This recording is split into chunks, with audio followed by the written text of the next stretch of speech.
Hello, ma'am. Good evening. Mm, So, ma'am, I am Maria Danica Tabuco and I am your student nurse for today. So, ma'am, in this procedure, I'm going to perform EENT, which means I'm going to assess your eyes, ears, nose, including your mouth and throat. Is that fine with you, ma'am? yes. Okay, so can I ask for your full name and birth date? Dorothy Joy Tabuco, February 5, 1999. Okay. So also, ma'am, I will ask you some few questions regarding of your background or family history. Is that fine, ma'am? Yes. So, ma'am, do you have blurry vision? Mm, Okay. So, are you using glasses or contact lenses? no. Okay. Are you nearsightedness or farsighted? Far side. Okay. So, does your family, both maternal and paternal, has glaucoma, history of cataracts, and chronic eye condition? No. Have you undergo ear injuries or surgery? No. How about ear infections, ma'am? Any hearing difficulties? No. Mhm. Okay. Does your family or family of your members undergo pain or tinnitus or ringing of ears? No. Okay. Does your family has histories of ear problems, ma'am? No. Do you happen undergo nurse surgery? How about family members? No. Okay. If you are stressed, have you undergo nose bleeding? No. Okay. So, do you have any lesions in your mouth that could be cause of your bad breath, ma'am? No. How many times a day do you brush your teeth? 3 times. Does your family has history of mouth surgery? No. Have you undergo sore throat, ma'am? Sometimes. Is it day, months, or years happened your sore throat, ma'am? Months. Does your throat often hurt or pain? Often hurt. Does your family or relative has throat surgery? No. Okay. So that sums it all, ma'am. You've answered my questions all so far. So after doing the hand washing, I'm going to wear my gloves. And I'm going to hygiene my hand using the alcohol.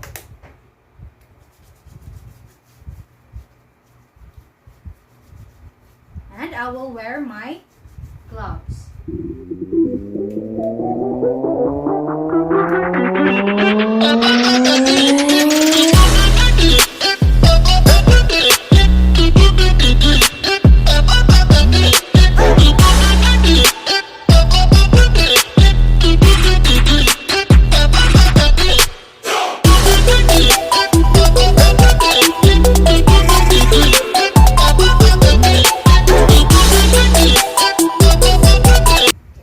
So, ma'am, I'm going to assess now for your eyes first. Is that fine, ma'am?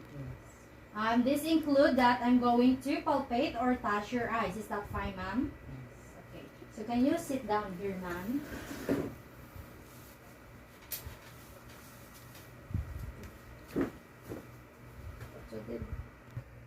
So, ma'am, I'm going to assess now for your eyes. So, first step is inspection for eyelids and eyelashes for appearance, position, and blinking. So, I'm going to touch your eyes, ma'am, and you said it's okay. Okay? Yes. Okay. So, first I'm going to inspect your eyelids for appearance, position, and blinking, and eyelashes.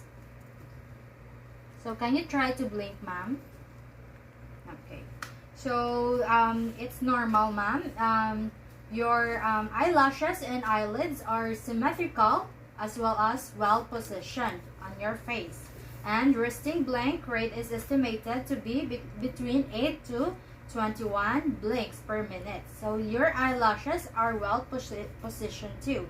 So, the abnormal findings, ma'am, the abnormal shape and position is what we call the ptosis.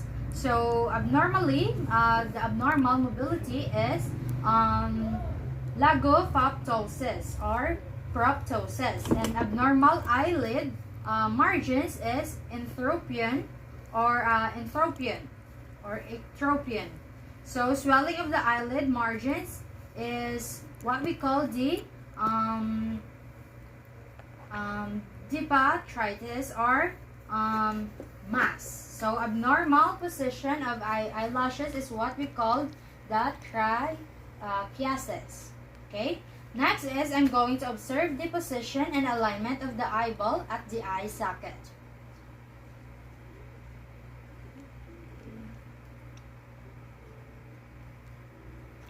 So your eyeballs, ma'am, are symmetric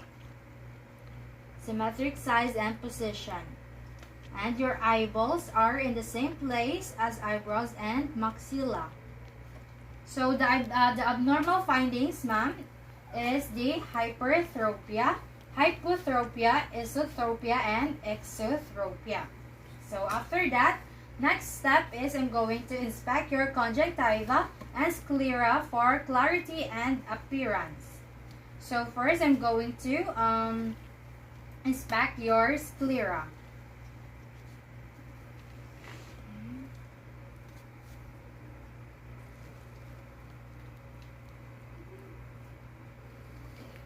So in a normal patient, the sclera is white in color and the palpebra or palpebral conjunctiva appears pink. Unless the conjunctival is diseased, you are only visualizing sclera and palpebral vascular bed through. Okay, so the translucent conjunctiva is normal. So translucent flat sclera is visible beneath. Okay, so the abnormal findings is the conjunctivis, the bloodshot or chemosis or oedema, and purulent discharge are probably bacterial due to bacterial infection. And also the abnormal findings is what we call the subconjunctival hemorrhage or pterygium or wing of overgrown conjunctiva. So next, ma'am, I'm going to inspect the cornea for appearance. Okay. So the cornea is a vascular or a vascular circular window of the eye. Okay. So your cornea, ma'am, is normal. It is clear, bright, and smooth in surface. So the abnormal findings, ma'am, for the cornea is the cloudy cornea or difficulty to view the iris, and also the cloudy cornea with central scarring or also cornea foreign body. And it is the dendritic or shaped like a tree ulcer. It is a herpes simplex virus and viewed with a blue light under the fluorescent stain. So next, I'm going to inspect your lens for clarity. Okay.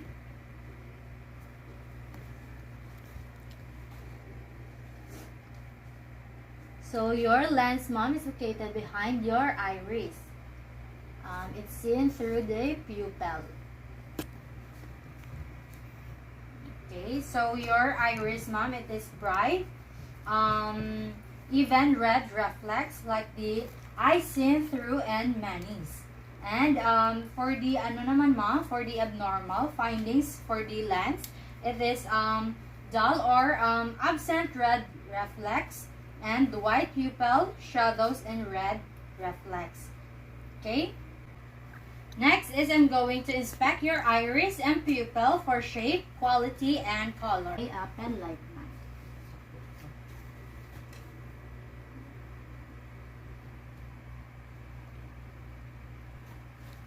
So your iris, ma'am, is similar appearance between your eyes, and be aware of colored with contact lenses.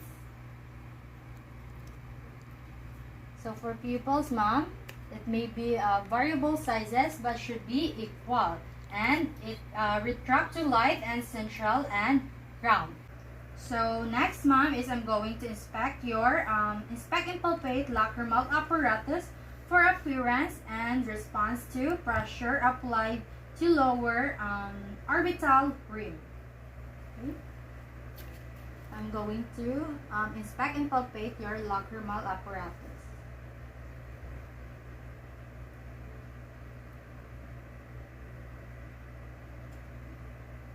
It is need to be checked by observing for excess dryness of tearing. With the help of conjunctiva produces the tears that lubricates the eye. Okay.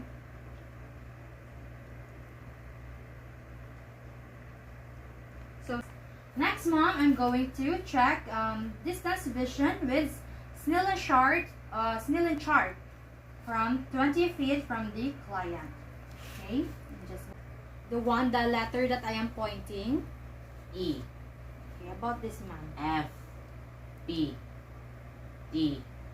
O. Z. L. P. E. D. P. E. C. F. D. E. D. F. C. Z. P. F. E. L. O. P. Z. D. About this man. D. E. F.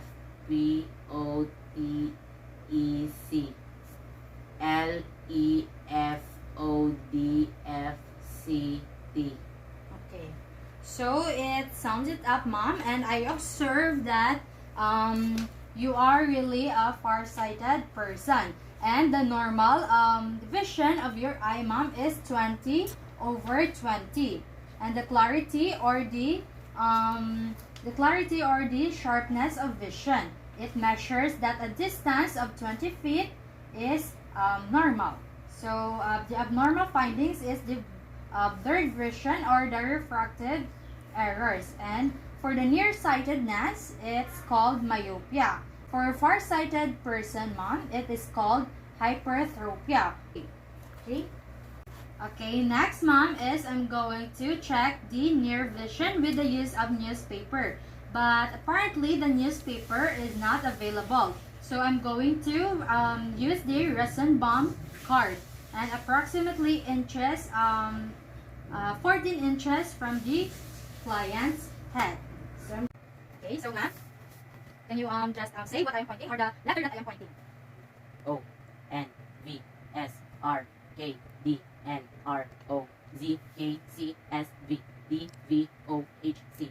O. H. V. C. K. H. Z. C. K. O. N. C. K. H. D. Z. H. C. S. R. Okay. Observe, mom, that your vision is clearly. Okay. So the normal findings, mom, that I observed is the your near vision is the N6 or the N for near, and the 6 is for the size of the letters. And for the abnormal findings, result may be a sign that you need a glasses or contact lenses. Check for your peripheral vision. So kindly repeat of what I am doing, ma'am. So kindly cover your right eye first, and then can you follow of the about your mom. Okay, next. So now, mom, we're done with it checking your peripheral vision, and it's all normal. The abnormal findings naman, ma'am, the most common condition that can cause for peripheral visions are the glaucoma and retinitis or retinitis pigmentosa. Next, ma'am, is I'm going to check for your accommodation. So I'm going to ask my patient to look at the distance of my finger. So can you look, ma'am, my finger? And then can you look my finger closely to your face or nose? Okay. Okay. So normally both pupils should constrict and dilate again when the distant gaze is resumed. So the normal is I observe that your eyes is a spear and parallel light rays, such as those from a distant objects or my fingers that are focused on the retina when the ciliary muscles are relaxed. Next is I'm going to check for the extraocular movements. The check for your extraocular movement. So can you follow my fingers now? Okay. So normally your eyes, ma'am, your eyes is in concert. So when the left eye moves to the left, the right eye moves left to a similar degree. So your extraocular movement is normal, ma'am. So for the abnormal, ma'am, findings for the extraocular movement, it is called strabismus, in which two eyes don't line up in the same direction. So next, mom, is I'm going to check for the corneal light reflex using my camera.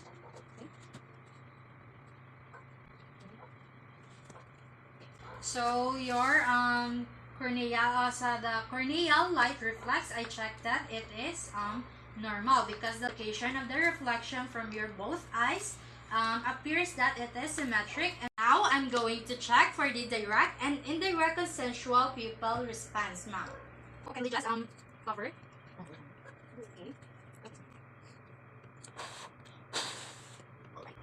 So it's normal, ma'am.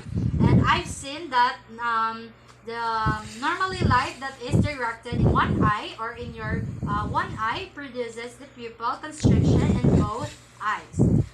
Step for the assessing of your eyes, ma'am, is the check for abnormal eye movement. Okay, so ma'am, I'm gonna cover your one eye first. Okay. So your eyes, ma'am, it's straight and not misalignment. Okay, for the abnormal findings, when the other eye is being covered and the other may be inward or outward, or it could be esotropia, exotropia. So ma'am, we're done assessing for your eye. Next is I'm going to assess for your ears. Is that fine, ma'am? Yes. Ma'am, I'm going to assess now for your ears. First is I'm going to inspect your external ear for size, position, lesions, and discolorations. So your ears is rolled helix, it's normal. It is symmetric. Okay, ma'am. So the abnormal findings is the ear eczema that causes discoloration may be present, but I haven't seen one. Next is I'm going to palpate your external ear.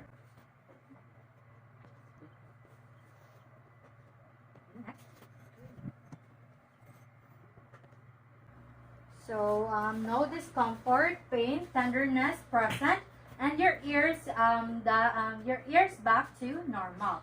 Next is I'm going to palpate your mastoid process for tenderness, temperature, and edema. Okay, so your mastoid process located here at the back of your ear. I'm going to palpate your mastoid process is like a bony lump. Okay, next. So no presence of tenderness, and your the temperature is warm or warm in temperature, and no swelling is present or no edema is present.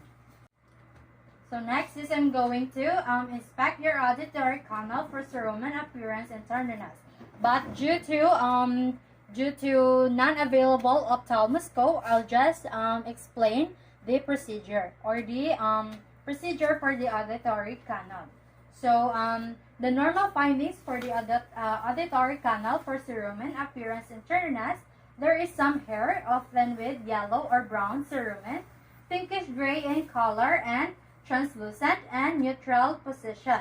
So for the abnormal findings for the auditory canal, ma'am, is that there is auditory canal atresia, or it is a failure of the ear canal to open, also called oral atresia.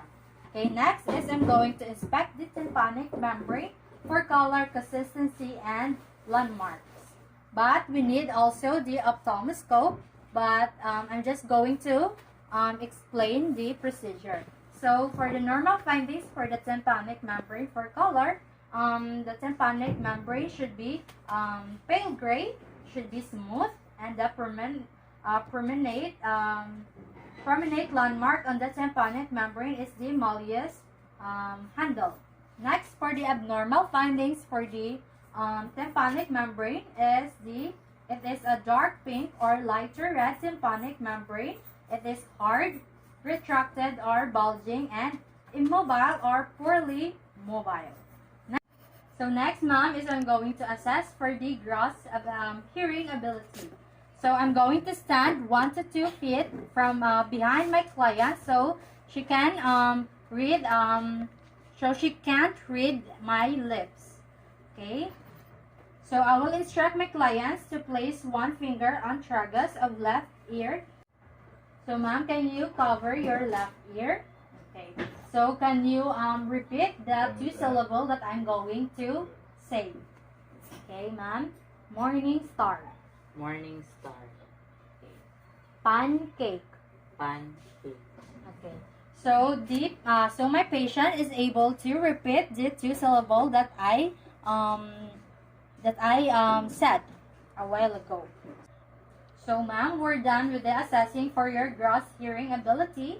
Next is I'm going to assess for your letterization sound or the Weber test. So due to an available tuning fork, I'm just going to instruct or explain the procedure on how to do the Weber test to my patient. So using the tuner fork to evaluate the bone conduction, I'm going to strike the tuning fork lightly against my hand, and then I will place the vibrating fork in the patient's forehead at the midline or on the top of the head. Here, you're going to place the tuning fork here at the midline or on the forehead at the midline or on top of the patient's head. So the normal findings or the normal results is when the patient hears tones well in both ears. So for the right or left letterization, the patient hears better in one ear. For conductive hearing loss, the patient hears only on her impaired ear. And then for the sensory neural hearing loss, the patient hears the tone only on her unaffected ears. So the last step for the assessment of the ears is the hearing acuity test or the assess for comparison of air condition to bone conduction or the Rhine test. So due to again the unavailable material, which is the tuning fork, so I'm just going to explain the procedure to the patient. So compare the AC or the BC sound. The AC is the air condition and the BC is the bone conduction, and strike the tuning fork against my hand, and then I will place the vibrating fork over the patient's mastoid process or over here, and then ask the patient to tell me when the tone stops, and then also move the vibrating forks to the ears opening without touching the ear. So you are going to place the tuning fork here without touching the ear, and then ask the patient to tell me when the tone stops and note the time in seconds. So the normal results for the normal results is the patient hears the air condition twice as long as the bone conduction tone. And then for the conductive hearing loss, the patient hears the bone conduction tone as long as or longer than she hears the air condition tone. So for the sensory neural hearing loss, the patient hears the air condition or the AC tone longer than she hears the BC tone or the bone conduction tone. So that sums it up, and we're done assessing for your ears, ma'am. Next is I'm going to assess for your mouth. Are you still fine, ma'am? Yes. Okay. So in addition for the assessing of the ears is that the Romberg's balance test. So kindly stand up, ma'am. Then can you close your eyes and your feet together? And your eyes closed. Okay. This one is for balance. This is waited 30 seconds, ma'am. Okay. So can you sit down, ma'am? Okay. You are well balanced, and your balance is equal. Okay. So we're done now in assessing of the patient's ears, including the balance or the Romberg's balance test. Next is I'm going to assess the patient's oral or the mouth. So the first step for the assessing of your mouth, ma'am, is to inspect the open and closed mouth for symmetry and alignment. So kindly open your mouth, ma'am. Then close. Open again, ma'am. Okay, close.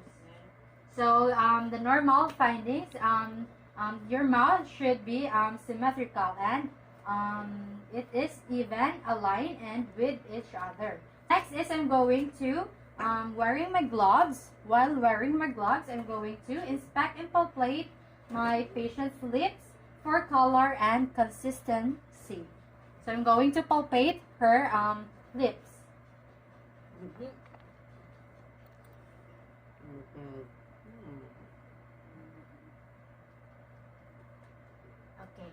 So normally, the healthy lips color is depending or varies depending on skin color, but it should be fall in the reddish or pink to brown range, and it should be resilient and smooth.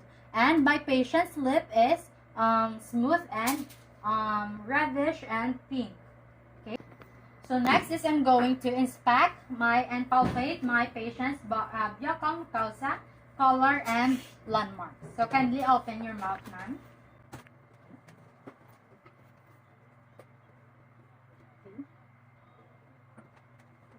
So my patient's normal buccal mucosa is the tissue of the buccal mucosa appears moist, pink or dark pink, and they are soft and palpable, pliable on palpation with no discernible indurations.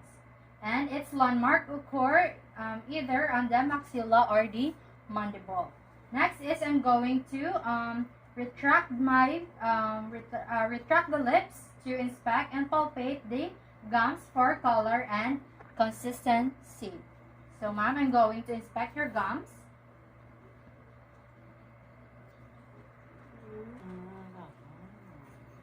Okay. So my patient's healthy gums, and my patient's gums is healthy and it looks like it is pink and firm and as well as smooth.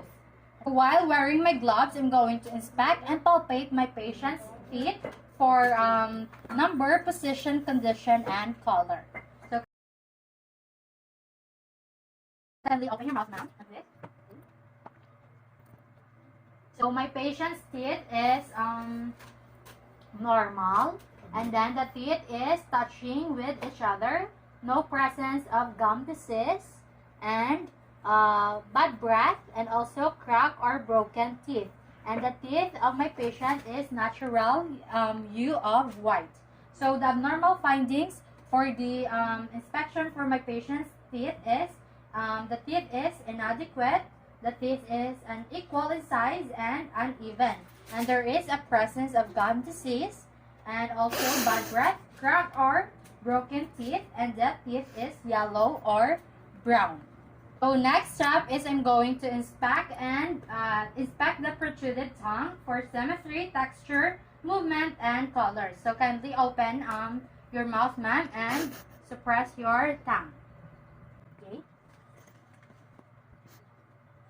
And this one. Okay. So my patient's healthy tongue is symmetrical, pink in color, moist, slightly rough, and from the papillae, possibly with a thin whitish coating. Okay. Next is I'm going to inspect the ventral surface of the tongue and mouth for color and landmarks. So kindly open your mouth and suppress your tongue, ma'am. Okay. So the ventral surface of my patient's tongue is bluish in color. Okay, and have some visible vasculatures, smoother surface texture. So next is inspect and palpate the sides of the tongue for color and lesions. So normally, my patient's tongue, the size of her tongue is pink with a whitish coating on top and sides. Okay. No presence of lesions as well. Next is I'm going to inspect the hard and soft palate for color and consistency. So can you open your mouth, ma'am? Okay.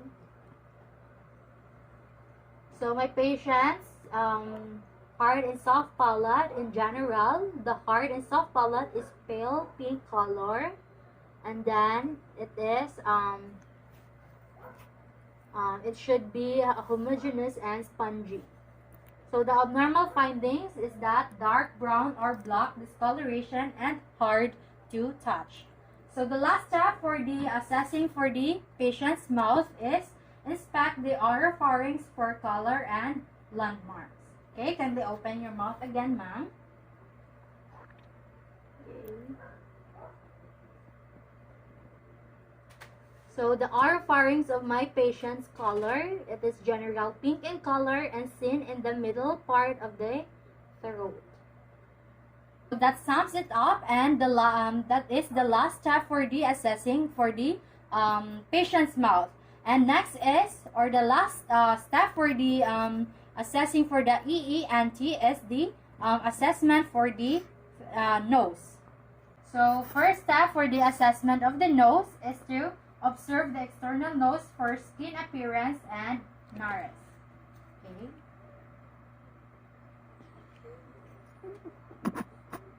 So the normal external nose for the skin appearance and nares of my patient is the external nose is symmetrical with no discoloration, swelling, and malformations.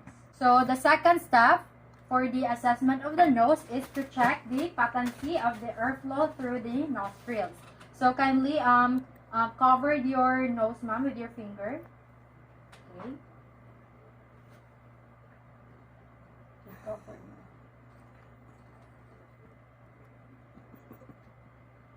Okay. The other one, ma'am. So can you breathe normally, ma'am? Yes. Okay. So the airflow should be equivalent, and my patient can breathe normally with covered of the left nares. Next step is to inspect the external nose for appearance and landmarks or the turbinate septum. Okay.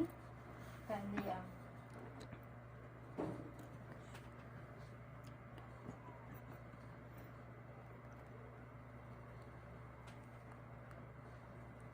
So my patient's external nose for like turbinate septum, it's symmetrical and seen in the inner conches of the eye.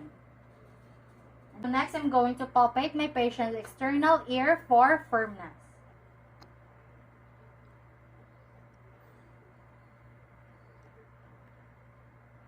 Okay, so my patient's external ear, it is firm and not swelling.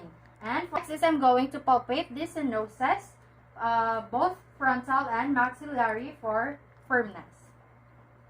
Okay.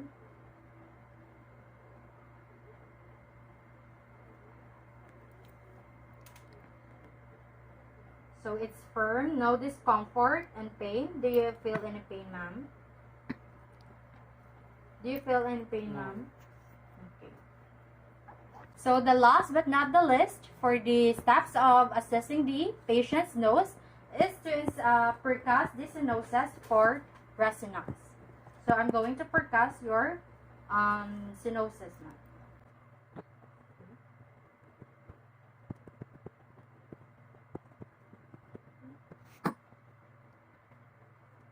So the normal findings, it is resonant and not dull sound. So that sums it up, and thank you, ma'am, for your cooperation. Overall findings for your eyes, for your ears, for your mouth, nose, and throat, it is all normal. So overall findings is normal, ma'am. So you don't need to be worried, and if you have any questions, you can ask me. You can ask me and call me ma'am. Okay?